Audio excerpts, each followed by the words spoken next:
मित्रांनो, माझं नाव प्रिया आहे. वयाच्या 18व्या वर्षी माझ्या आयुष्यात एक मोठं वादळ आलं. माझे आई-वडील एका भीषण अपघातात गमावले. अचानक सगळं जग कोसळल्यासारखं वाटलं. मी एकटी पडली.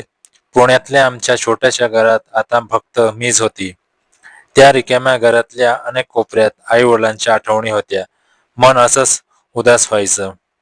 सुरुवातीला खूप अवघड गेलं. जेवण करणं, कपडे धुणं, घर सांभाळणं सगळं एकटीनं करावं लागत होतं.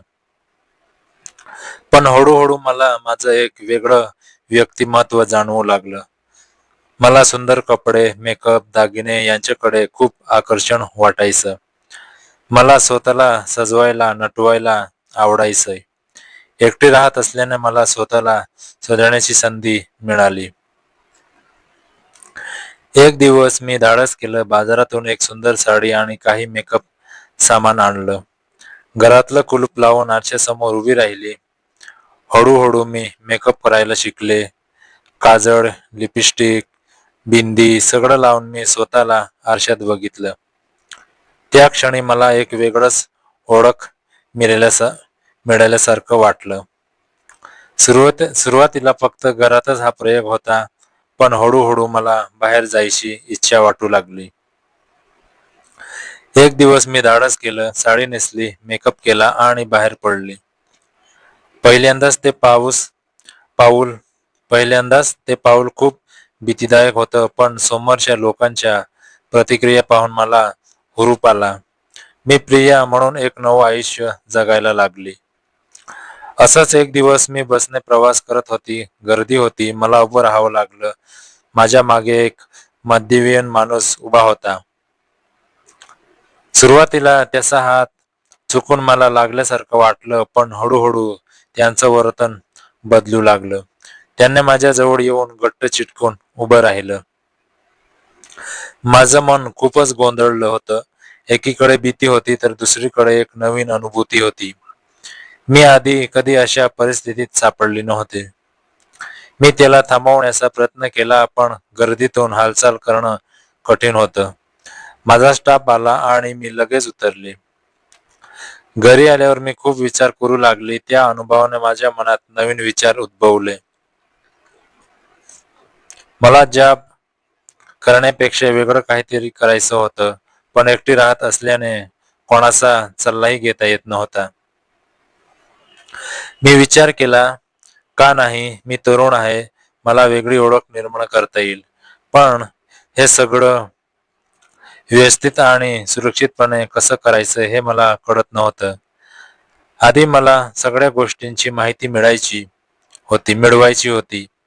मी फेसबुकवर एक नवीन अकाउंट तयार केलं. प्रोफाईलला माझा साडीतील फोटो लावला. लोकांना आकर्षित करणारं नाव प्रिया. हळूहळू मी काही ग्रुप्स जॉईन केले. तिथे मला अनेक लोक भेटले. त्यांच्याशी संवाद साधताना मला एक वेगळाच अनुभव मिळत होता. काही दिवसांनी एक 48 वर्षाचे व्यक्ती मला भेटले. त्यांचं नाव होतं यशवंत. ते पुण्याच्या बाहेर गावी राहत होते. त्यांनी मला भेटण्याची इच्छा व्यक्त केली.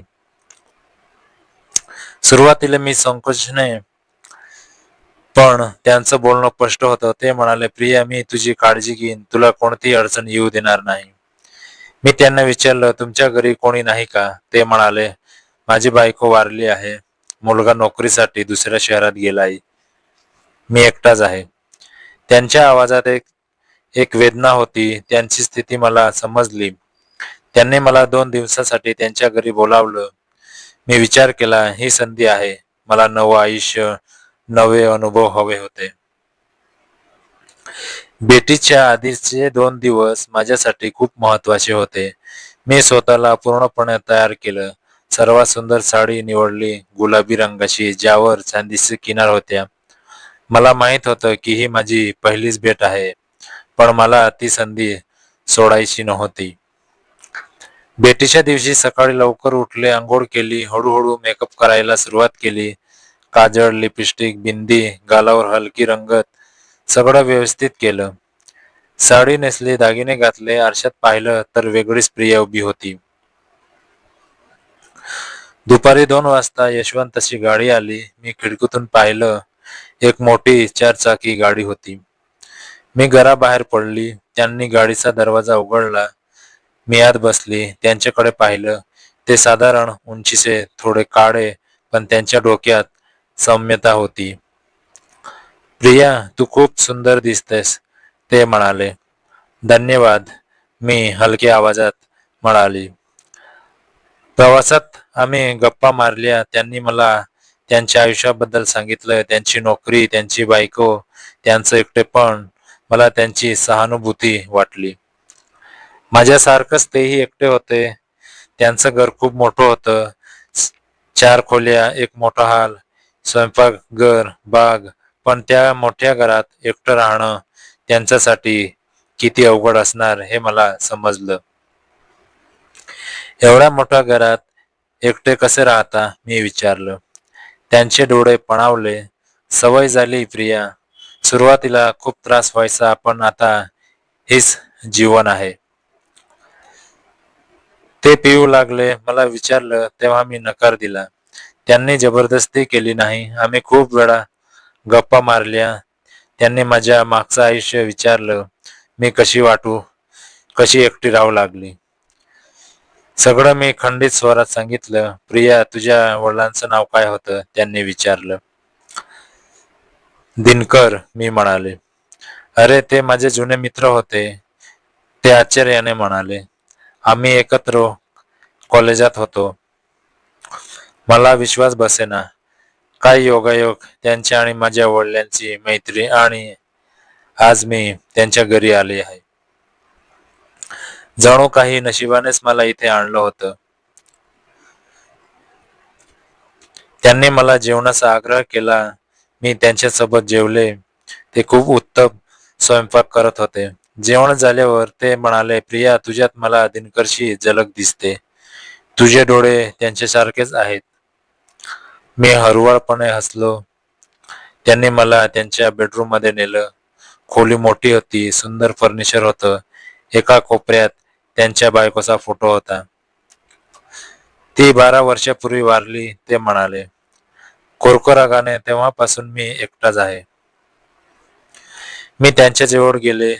त्यांचा हात धरला. मला समजतं, मी म्हणाली. मीही एकटीच आहे. त्यांनी माझ्याकडे पाहिलं. त्यांच्या डोळ्यात ओलावा होता. प्रिया, तुझ्यात एक वेगळी शांतता आहे. तू आल्यावर या घरात पुन्हा जीव आलाय. आम्ही एकमेकांकडे पाहत होतो. त्या क्षणी आमच्यात काहीतरी गहन घडत होतं. ती केवळ एक शारीरिक नाती नव्हती, तर आत्म्याची ओळख होती. त्यांनी मला मिठी मारली. त्यांची मिठी उबदार होती, सुरक्षित होती. मी त्यांच्या कुशीत डोकं ठेवलं. त्यांच्या मनाची स्थिती मला जाणवत होती. एकटेपणा, वेदना, प्रेमाची भूक. प्रिया, मी तुझी काळजी घेईन, ते कुजबुजले. तू या घरात येशील तेव्हा हे तुझंच घर आहे. मी त्यांच्या डोळ्यात पाहिलं. त्या डोळ्यात खरं प्रेम होतं. फक्त शरीराची इच्छा होती हे मला कळत नव्हतं. पण त्या क्षणी मला ते महत्वाचं वाटलं नाही. मला कोणाची तरी गरज होती, आणि त्यांनाही कोणाची तरी गरज होती. त्यांनी माझा हात धरला आणि मला खिडकीजवळ नेलं. बाहेर सूर्यास्त होत होता. आकाश नारिंगी गुलाबी रंगात रंगलं होतं. प्रिया, पहा किती सुंदर दृश्य आहे. अशा वेळी मला वाटतं, जीवन खरंच सुंदर आहे, नाही का? मी मानेने होकार दिला. त्या क्षणी मला जाणवलं, जीवनात फक्त दुःख नाही, तर सौंदर्यही आहे. ते सौंदर्य आपल्याला शोधायचं असतं. आम्ही खूप वेळ गप्पा मारल्या. त्यांनी मला त्यांची कविता ऐकवली. त्यांनी त्यांच्या बायकोसाठी लिहिलेली कविता. त्या शब्दात प्रेम होतं, वेदना होती, आठवणी होत्या. ते कवी होते हे मला आधी माहित नव्हतं. तुम्ही खूप छान लिहिता, मी म्हणालो. हो, पण आता मनातलं लिहायला शब्द राहिले नाहीत, ते म्हणाले. पण तू आल्यावर पुन्हा प्रेरणा मिळाली. रात्र होत आली. त्यांनी आणली. प्रिया, थोडी घे, तणाव कमी होईल. मी नकार दिला. ते हसले. बरं, तुझी मर्जी, पण मी थोडं प्यायचं. ते नशेत त्यांचं वर्तन बदलू लागलं. ते जास्त भावूक झाले, जास्त बोलू लागले. त्यांनी मला त्यांच्या हातातला किस्सा सांगितला. ते तरुण असताना कसं होतं, त्यांची पहिली भेट त्यांच्या बायकोशी कशी झाली. ती खूप सुंदर होती, ते म्हणाले. बघ हा तिचा फोटो. त्यांनी एक जुना अल्बम काढला. त्या फोटोमध्ये एक सुंदर स्त्री होती, बंगाली, मोठमोठे डोळे, आकर्षक हास्य. तिचं नाव काय होतं मी विचारलं. मालती, ते म्हणाले. माझी मालती. त्यांच्या आवाजात इतकी वेदना होती की मला रडू आलं. रात्र झाली. आम्ही बेडरूम मध्ये आलो. खोलीत फक्त दिव्यांचा मंद प्रकाश होता. त्यांनी मला जवळ घेतलं. प्रिया, मी तुझी काळजी घेईन, तू घाबरू नकोस. त्यांचे हात माझ्या केसातून जात होते. त्यांची ऊब मला सुरक्षित वाटत होती. मी त्यांच्या खांद्यावर डोकं ठेवलं. पण तुला काय वाटतं प्रिया, आपण हे योग्य करतोय का, त्यांनी विचारलं. मला माहित नाही, मी सत्य सांगितलं. पण या क्षणी मला बरं वाटतंय. त्यांनी मला कुशीत घेतलं. त्यांचे हृदयाचे ठोके मला जाणवत होते. ते थोडे वेगाने धडधडत होते. मी खूप दिवसांनी एखाद्याला जवळ घेतलंय, ते म्हणाले. तुझ्यामुळे मला पुन्हा जगायचं आहे. आम्ही एकमेकांच्या डोळ्यात पाहिलं. त्या क्षणी शब्द नव्हते, फक्त भावना होत्या. त्यांनी माझ्या कपाळावर हलकं स्पर्श घेतलं. ते स्पर्श प्रेमळ होतं, आधाराने भरलेलं होतं. त्यांनी माझा हात धरला आणि मला हळुवारपणे खिडकीजवळ नेलं. बाहेर चांदण्या चमकत होत्या. प्रिया, पहा किती सुंदर रात्र आहे. तू या घरात आल्यावर मला पुन्हा जीवनाचा आनंद मिळालाय. त्यांच्या बोटांनी माझ्या गालाला हळुवारपणे स्पर्श केला. त्यांची नजर माझ्या डोळ्यात होती. त्या नजरेत प्रेम होतं, ओलावा होता आणि एक गहन भावना होती. प्रिया, तू मला पुन्हा हसायला शिकवलंस, ते कुजबुजले. तुझ्यात एक वेगळी शक्ती आहे. तू या घरात प्रकाश आणलीस. त्यांच्या हाताने माझे केस हलके सरकवले. मी त्यांच्या डोळ्यात पाहिलं. त्या क्षणी मला जाणवलं, हे नातं फक्त शारीरिक नाही तर आत्म्याचं नातं आहे. त्यांची वेदना, त्यांचं एकटेपण, त्यांची प्रेमाची भूक, सगळं त्यांच्या डोळ्यातून मला जाणवत होतं. मीही तुमच्यासोबत सुरक्षित वाटते, मी हळुवारपणे म्हणाली. तुम्ही मला आधार दिलात. एकटी असताना कोणाची तरी गरज असते ना, नाही का. त्यांनी मला जवळ घेतलं. त्यांच्या कुशीत मला शांती मिळाली. त्या क्षणी कोणतेही शब्द नव्हते, फक्त एक गहन शांतता होती. दुसऱ्या दिवशी सकाळी लवकर उठले. सूर्याची किरणे खिडकीतून आत येत होती. त्यांच्या शेजारी झोपल्यामुळे मला शांती मिळाली होती. मी त्यांच्याकडे पाहिलं. ते गाढ झोपेत होते. मी हळूहळू उठले. त्यांच्या घराची सफाई केली. त्यांच्यासाठी चहा बनवला. स्वयंपाकघरात काम करताना मला बरं वाटत होतं. किती दिवसांनी मी एखाद्यासाठी काहीतरी करत होती. तो दिवस आम्ही एकत्र घालवला. त्यांनी मला त्यांच्या बागेत नेलं. तिथे विविध रंगाची फुलं होती. गुलाब, मोगरा, जाई जुई, सगळ्यांचा सुगंध होता. ही बाग मालतीने लावली होती, ते म्हणाले. आता मी ती सांभाळतोय, तिची आठवण म्हणून. मी एक गुलाब तोडला. त्यांचा सुगंध घेतला. खूप सुंदर आहे, मी म्हणाले. तुझ्यासारखाच, ते म्हणाले. आम्ही बागेत बसलो. त्यांनी पुन्हा कविता सांगितली. यावेळी माझ्यासाठी. प्रिया, तू आल्यावर या बागेत पुन्हा रंग आलाय. पुन्हा फुलं हसू लागली आहेत. त्यांचा हात माझ्या हातात होता.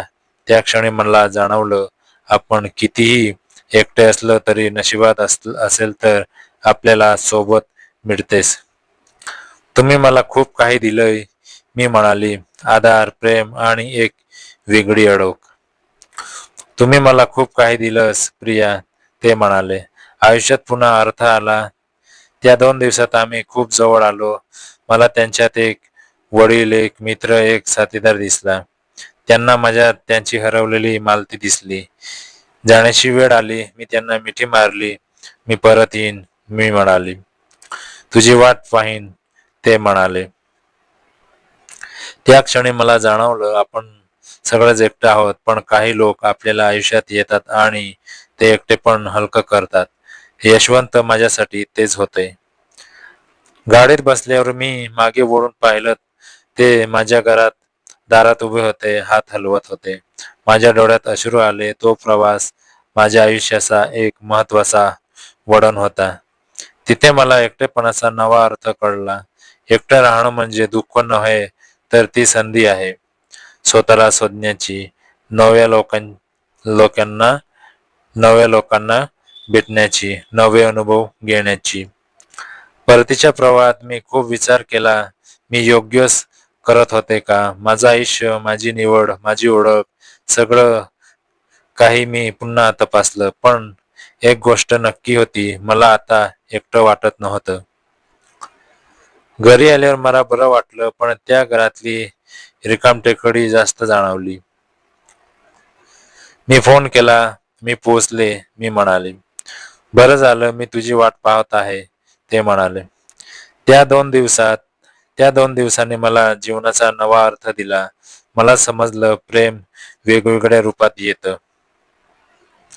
कधी मैत्रीतून, कधी आदरातून, कधी सहानुभूतीतून. आणि जेव्हा हे खरं असतं तेव्हा त्याला सीमा नसतात. मी पुन्हा फेसबुकवर गेले. इतर लोकांच्या प्रतिक्रिया पाहिल्या. काही जणांनी मला विचारलं, प्रिया कुठे होतीस? तर काहींनी उत्सुकता दाखवली. मी लिहिलं, मी एका सुंदर अनुभवातून परत आली आहे. जीवन खरंच विचित्र आणि सुंदर आहे. दिवस जात होते. मी यशवंतांना भेटायचं ठरवलं. हा फक्त शारीरिक संबंध नव्हता, तर एक नातं होतं. आम्ही गप्पा मारायचो, कविता ऐकायचो, फिरायचो. मला हे नातं जपायचं होतं. एक दिवस मी त्यांना विचारलं, आपण हे काय करतोस? प्रिया, हे आपल्यासाठी काय आहे ते महत्वाचं नाही, ते म्हणाले. आपल्याला आपल्यासारखं वाटतं याचा आनंद घे. जीवन सोपं नाही, त्यात सुंदर क्षण शोधायचे असतात. मला त्यांचे शब्द खूप आवडले. ते खरे होते. आता मी त्यांना आठवड्यातून एकदा भेटायला जायचे. कधी त्यांच्या घरी, कधी बाहेर. आमचं नातं हळूहळू खोलवर रुजू लागलं. प्रिया, तुझ्याशिवाय माझं आयुष्य पुन्हा रिकामं होईल, ते एक दिवस म्हणाले. तुमच्याशिवाय माझंही, मी सांगितलं. आम्ही एकमेकांना धरून होतो. त्या क्षणी शब्द नव्हते, फक्त भावना होत्या.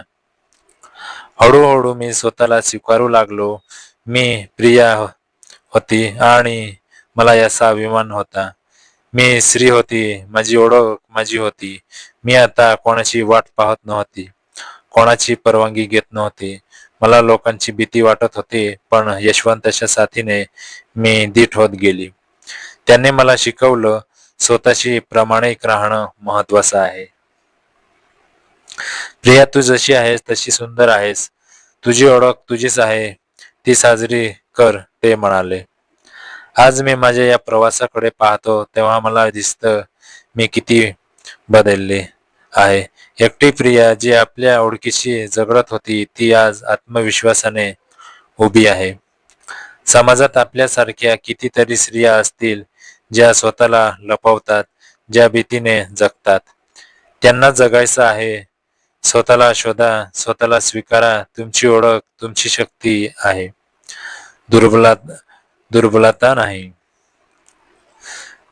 मी आता एकटी नाही. माझ्याकडे माझी प्रिया आहे, माझ्याकडे यशवंत आहेत आणि सर्वात महत्वाचं, माझ्याकडे माझं सत्य आहे. त्यातच मला शांती आहे.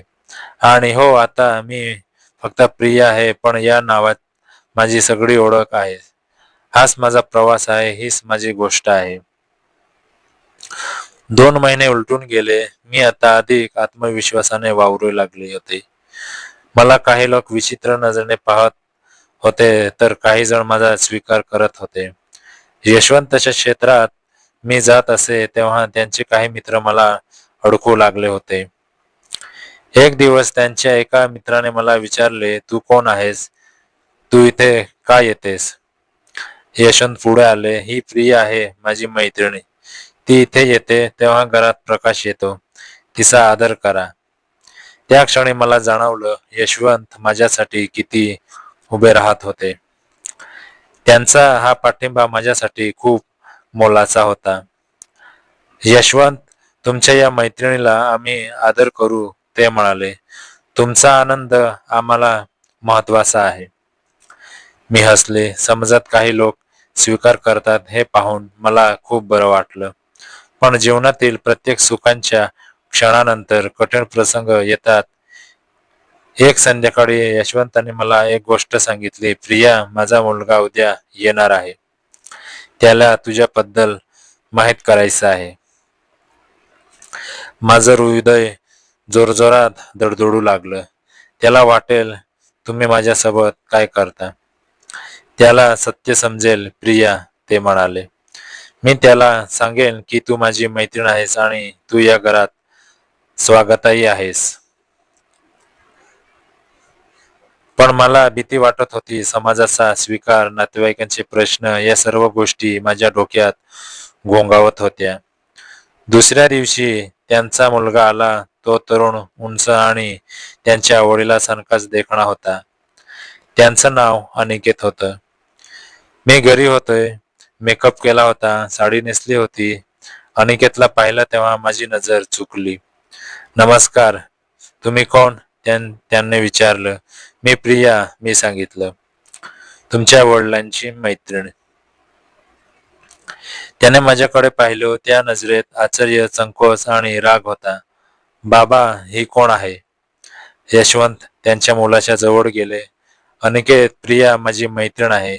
ती मला आधार देते. माझ्या एकटेपणात सोबत आहेत. पण बाबा, ही स्त्री आहे हे मला माहीत आहे. पण तुम्ही असं करू शकता, अनिकेतने रागाने सांगितलं. तो क्षण माझ्यासाठी खूप कठीण होता. मला वाटलं, मी चूक आहे का, की खोटं जगतेस का? पण यशवंत मागे हटले नाहीत. अनिकेत, प्रियाजी आहे तशी तिचा स्वीकार करा. ती माझ्या आयुष्यात आल्याने मी पुन्हा जगायला शिकलो. ती माझी मैत्रीण आहे आणि मी तिचा आदर करतो. अनिकेत काही काळ शांत राहिला. त्याने माझ्याकडे पाहिलं. तुला वाटतं आम्ही सगळे तुला स्वीकारू? समाजाला काय वाटेल? मी खोल श्वास घेतला. अनिकेत, मी तुमच्या वडिलांचा आदर करते. त्यांचं दुःख, त्यांचं एकटेपण मला समजतं. आपण सगळ्यांनाच कोणाची तरी गरज असते.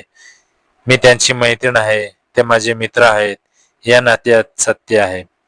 अनिकेत माझ्याकडे पाहत होता. त्यांचा राग हळूहळू कमी होत होता. त्याने मला विचारलं, तुला खरोखर माझ्या बाबाची काळजी वाटते का? हो, मी नक्की सांगितलं.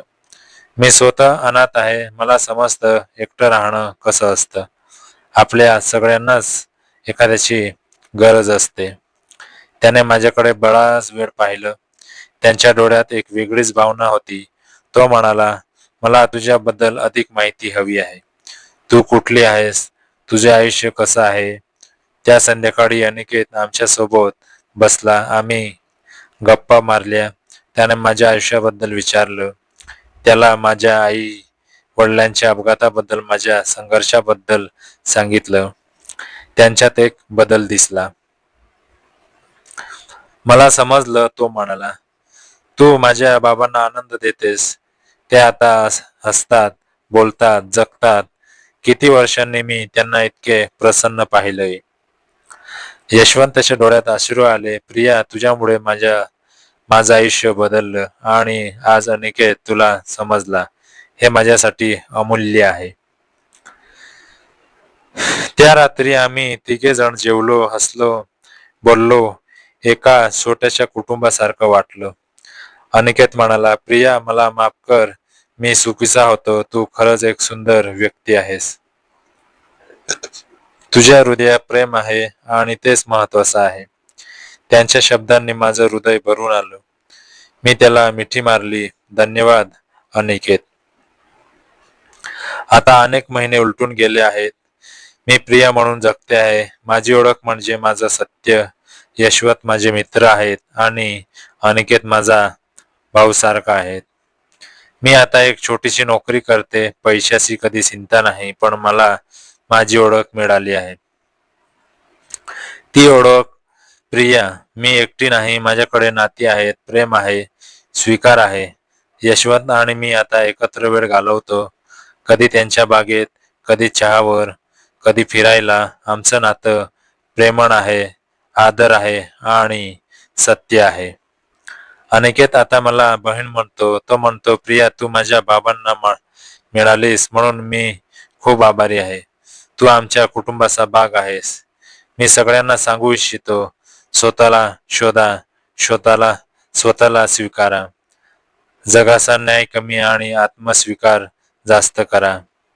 कारण जेव्हा आपण स्वतःशी प्रामाणिक राहतो तेव्हाच आपण खऱ्या अर्थाने जगतो. हा माझा प्रवास आहे. तो सोपा नव्हता, पण तो माझा आहे आणि मला त्याचा अभिमान आहे. एक दिवस यशवंत मला म्हणाले, प्रिया तू माझ्या आयुष्यात आलीस तेव्हा मला वाटलं ही फक्त एक भेट आहे, पण हळूहळू तू माझ्या जीवनाचा भाग बनलीस.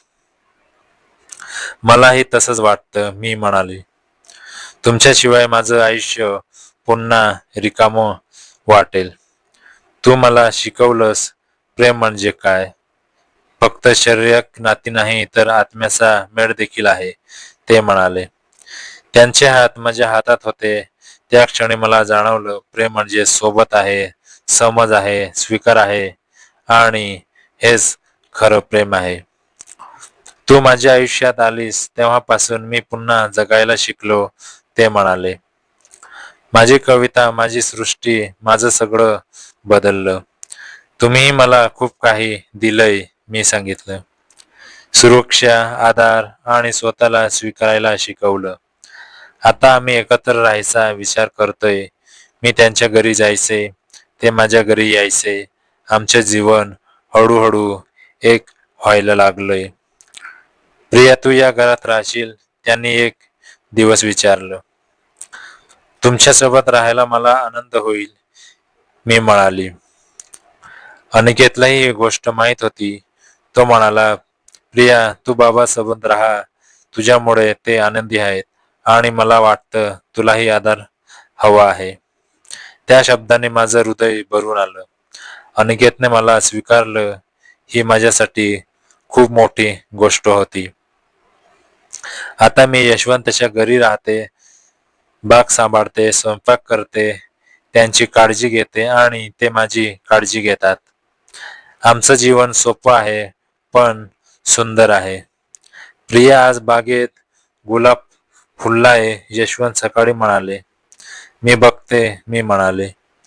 त्या गुलाबासारखंच आमचं प्रेम हळूहळू फुललं. सोपं होतं, पण सुंदर होतं. मी आता फेसबुकवर कमी वेळ घालवते. मला माझं खरं आयुष्य मिळालं. ते नातं, ते प्रेम, ती सोबत, सगळं माझ्यासाठी खूप मोलाचं आहे. माझ्या या प्रवासात मी खूप काही शिकले. जीवन कठीण आहे, पण सुंदर आहे. एकटेपण वेदनायक आहे, पण ते आपल्याला स्वतःला शोधायला शिकवतं. प्रेम जटिल आहे, पण ते जीवनाला अर्थ देते. मी प्रिय आहे, एक स्त्री आहे, एक मैत्रीण, एक प्रेयसी. मी स्वतःला स्वीकारलं आणि त्यातच माझं सत्य आहे. जर तुम्ही ही कथा वाचत आहात तर मला सांगा तुम्हाला काय वाटतं. जीवनातील प्रत्येक अनुभव आपल्याला काहीतरी शिकवतो. माझा अनुभव मला शिकवला, स्वतःशी प्रामाणिक राहा आणि जीवनात प्रेम शोधा. कारण शेवटी प्रेमच जीवन आहे आणि जीवनच प्रेम आहे. ही कथा प्रियांच्या आयुष्यातील एका महत्वाच्या वळणाची आहे. ती स्वतःला शोधते, स्वतःला स्वीकारते आणि प्रेम शोधते. ही कथा प्रत्येक स्त्रीची आहे, जी स्वतःच्या ओळखीशी झगडत असते आणि शेवटी विजयी होते. मित्रांनो, कथा कशी वाटली ते कमेंटमध्ये नक्की सांगा. व्हिडिओ आवडला असेल तर लाईक करा, शेअर करा आणि अशाच रोमॅन्स कथा पाहण्यासाठी आमच्या मनचलचल या यूट्यूब चॅनलला सबस्क्राईब करायला विसरू नका. तुमचा एक लाईक आणि सबस्क्राईब आम्हाला छान आणि इंटरेस्टिंग भाग घेऊन यायला खूप मोटिवेशन देतो. पुढचा भाग खूपच इंटरेस्टिंग आहे, त्यामुळे बेल आयकॉन ऑन करा आणि आमच्यासोबत जोडलेले राहा. धन्यवाद. आपला मन चलचल मित्रांनो. आणि शेवटी एकच सांगेन, खूप मेहनत लागते. प्लीज सबस्क्राईब करा, लाईक करा, कमेंट करा.